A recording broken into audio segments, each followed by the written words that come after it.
you're hurt in an accident, you need someone you can trust, who can get results. Call George St. Gentry Lawyers at all nines. George St. Gentry Lawyers has experience helping people just like you. If you've been hurt in a car wreck, call all nines. We'll take care of the rest. Closed captioning for News 12 is brought to you by Kenneth Nugent. From the station that's on your side, this is News 12 First at 5. Tacos, food trucks, and cocaine. It was just a Mexican restaurant like any other. It's just that there was more you could get in the styrofoam clamshells than just burritos and tacos. Alleged drug trafficking for Mexican cartels linked to a South Carolina restaurant. But first, it is a hot day out there today with a live look over the Calhoun Expressway. And it is only expected to heat up even more tomorrow. Let's send things over to First Alert Chief Meteorologist Riley Hale. And Riley, what should we be ready for? Yeah, just about 10 minutes. All right, thank you, Riley. And like Riley mentioned, we're experiencing some of the hottest temperatures of the year so far. And this heat, it can be dangerous. If you need a place to get out of the heat, you can head to one of the community centers in Richmond County. They are all open 11 to 5, Monday through Friday. There are 11 different community centers in all, so you can choose the one that's closest to you. Nearly 3 dozen people are facing charges in connection to an alleged drug trafficking operation run out of a South Carolina restaurant. As Mary Green tells us, the state attorney general's office says they traffic these drugs throughout South Carolina, especially the upstate, for Mexican cartels. Attorney General Alan Wilson called this a, quote, very robust operation, alleging most of the drugs in this operation were trafficked out of a Mexican restaurant in Greenville and even out of taco trucks owned by the restaurant's owner. The restaurant is called Los Primos, which was located actually near an elementary school. The restaurant served not only food, but served as the regional hub in which cocaine and methamphetamine were allegedly trafficked throughout South Carolina and other states in our region. The state grand jury has indicted 34 people in this case, now facing a combined 124 charges, stemming, they say, out of this restaurant in Greenville. Law enforcement officials say they've seized methamphetamine and cocaine with an estimated combined street value around $900,000, along with cash and weapons in South Carolina. Authorities in Georgia say they've confiscated even more weapons and drugs tied to this operation, including heroin and fentanyl in Atlanta, some of which were allegedly headed to South Carolina. Overall, South Carolina law enforcement officials allege this operation is responsible for trafficking nearly $90 million worth of meth, cocaine, and heroin throughout South Carolina under the control of a Mexican cartel. The amount of narcotics that have been taken off the street, the amount of guns that have been taken off the street, the amount of money taken away from these organizations will deal a significant blow to the transnational criminal organizations that are, quite frankly, operating right here in South Carolina and in the upstate and using the I-85 as a pipeline. The chief attorney of the state grand jury says some of the initial buys in this operation go back a few years to 2018 and 2019. Reporting from the State House, I'm Mary Green. And when asked if he expects any more indictments, Wilson says this is an ongoing investigation and they won't stop until they've reached its conclusion. Ellis Street, it runs parallel to Broad Street downtown, and just recently, it's getting what business owners call some much-needed attention. Claire Allen went to check it out for us. Yeah, she brings us a look at the progress and how it plays into downtown development as a whole. Ellis Street is typically known as a service road to many businesses off of Broad Street. As you can see, it looks a lot different, and there are more changes to come. A road most traveled by delivery trucks and people enjoying downtown. Now Ellis Street is getting a makeover. It looked terrible. I mean, there were potholes in the middle of the road. I mean, you could tear your car up going down Ellis Street. Brad Street's business was affected because of the limited space on Ellis Street for deliveries. Now he says there is more space and the street looks a lot better. It's more attractive. It's easier to use. Commissioner Jordan Johnson says this project was much needed, and this is just the beginning of improvements in the downtown area. You know, you don't want to have nice hotels and nice eateries on backing into the Ellis Street area, and then folks pull out to leave and to go home or to go other places, and they're having car damage. We want to make sure that downtown Augusta is a beautiful place for folks to come and enjoy. Johnson says the largest highlight for downtown will be the upcoming Transportation Investment Act project, which will completely transform the downtown corridor. Upgrade sidewalks, to repave our roads, to remove some of the trees in the area, to change our parking structure. The repaving of Ellis Street will continue throughout the downtown area, and there are also plans to address the blighted properties on Broad Street. In downtown Augusta, Claire Allen on your side. Big changes there. The trial of an ex-Horry County deputy accused of the deaths of 2 mental health patients. Now in its 3rd day, Stephen Flood is charged with reckless homicide and involuntary manslaughter.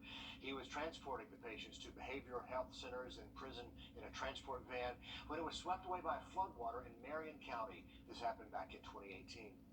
Authorities say the flood drove the van around a flood barrier and then into the water. 2 deputies escaped, but those patients locked up in the back of the transport van, they could not get out. And today, prosecutors played drone video of the floodwater, and it showed first responders on top of the van using axes to try to cut it open. The other ex-deputy in the case, Joshua Bishop, will be tried separately. A rescue caught on camera. Check this out. Good boy, Tommy! Hey, you okay? Florida police releasing body cam video of the moments a police dog and a deputy found a missing woman. This happened on Sunday. The woman's family says she suffers from dementia and she vanished during a walk in her neighborhood on Saturday. Her family spent hours searching, but they couldn't find her because she was lost in the woods. Police used a dog to help them track her down 250 feet from her home. Now she's recovering in the hospital. Close call for her. Yes. A formula shortage continues to put babies at risk. Now moms are turning to other moms for help. Ahead on News 12 First at 5. Riley? Well, it's going to be a hot one out there tomorrow, and there's also going to be a low threat for some thunderstorms. We'll have a look at that severe weather risk just after the break. Time in afternoon. Riley, thank you. Today we're learning the baby formula shortage is sending some local babies to the hospital. At the Children's Hospital of Georgia, they've seen hospitalizations because of nutritional issues. It's getting scary. As Elizabeth Cohen reports across the country, some mothers have hit dead ends trying to find formula for their babies, and they're turning to other moms for help. Like many parents, Heather Nicholas is terrified, searching and searching near her home in Wesley Chapel, Florida, for baby formula for her 5-month-old son, Roman. I don't have the formula that I need, so your mind doesn't stop thinking about it, especially at night. I hate to say, I've lost a lot of sleep. Desperate, Heather turned to social media. I had other local breastfeeding mothers who came to me and they were like, listen, there's these groups. And in one of those groups, someone not too far away saw her plea. I have so much of a supply that I have a deep freezer that is absolutely full of milk. Callie Ayers, mom to 5-month-old Elizabeth, has pumped so much extra milk that she wants to give it away to other moms. Putting myself into the shoes of those mothers is really what motivated me. I can't imagine how scary that would be. So last week, Heather and Callie decided to meet in the parking lot of a nearby grocery store. Nice to meet you. I brought you a lot. This is full. I'm going to try not to cry right now. You can cry. Oh, can I give you a hug? Yes. Okay. Facebook, full of parents sharing breast milk with one another. But the American Academy of Pediatrics doesn't recommend this kind of unregulated sharing. Its spokesperson saying the quality and safety of the milk cannot be assured. You're not going through the process of getting that breast milk screened for infectious diseases or getting screened for things like drugs. You also don't know how old that breast milk is. You don't know what the process has been to keep it refrigerated. Heather says she felt comfortable with the donated milk because Kaylee was upfront about her situation, her lifestyle, and her diet, so all of those unknowns weren't there. Sure, yeah. The American Academy of Pediatrics says it supports using donated breast milk to help boost the health of these small preterm babies when needed, but it does call for screening, pasteurization, and distribution through established donor milk banks. But I know a lot of moms are in a panic right now. They are, and I know a a lot of people say breast is best, but you know what? Not every mom can breastfeed. Hackers using high tech to steal your name, your face, your voice. Next on First at 5, deep fakes and how you can avoid falling victim to someone who's been swapped out. And it's graduation season. Big congratulations to all of our high school seniors. The first set of ceremonies coming up soon. Students in Emmanuel County gathering tomorrow and Friday. As we head for a break, here's a look at the schools holding commencement this weekend.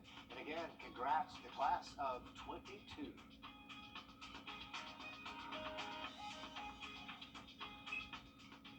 The live eye camera.